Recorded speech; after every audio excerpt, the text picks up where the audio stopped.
সব সময় কি বাটি আলু চচ্চড়ি খেতে ভালো লাগে? একটু তো মশালা আলু হলেও তো ভালো লাগে।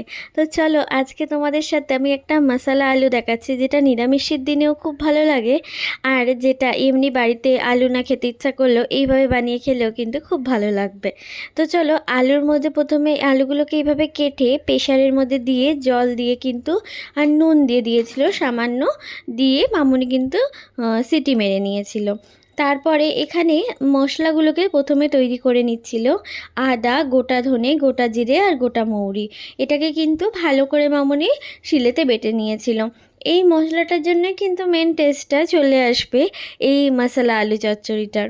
তো তারপরে আলুগুলো সেদ্ধ হয়ে গেলে আলুগুলোকে তোমরা যেরকম শেপ দিতে চাও দিতে পারো, আমরা এরকম শেপ দিয়েছিলাম, কাইন্ড অফ আলু চচ্চড়ির মতো। তারপর কড়ার মধ্যে তেল দিয়ে পাঁচফোড়ন ফোড়ন দিয়ে একটা গোটা টমেটোকে গোটা কেটে চারফালি করে তার মধ্যে ওই বাটা মশলাটা দিয়ে তার মধ্যে দিয়ে দিয়েছিল মামুনি নুন, হলুদ, কাশ্মীরি লাল লঙ্কার গুঁড়ো আমি আগেই বলেছি আমাদের কালারের জন্য ইউজ হয়, তোমরাও কিন্তু ইউজ করতে পারো, তাহলে রান্নাটা কিন্তু দেখতে আরও বেশি সুন্দর লাগে। তো তারপরে কিন্তু ভালো করে এই মশলাটাকে কষিয়ে নিচ্ছিল। এর মধ্যে কিন্তু জল দিয়ে মশলাটা ততক্ষণ অবধি কষাতে হবে যতক্ষণ না জলটা ছেড়ে আসছে।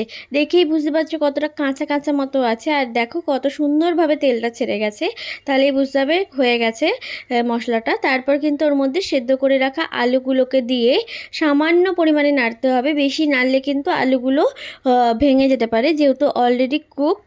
তো তারপরে কিন্তু ওর মধ্যে জল দিয়ে সামান্য পরিমাণে ফুটিয়ে তার ওপর দিয়ে ধনেপাতা আর কাসুরি মেথি দিয়ে কিন্তু নাবিয়ে নিলেই রেডি হয়ে যাবে এত সুন্দর মশালা একটা আলু চচ্চড়ি।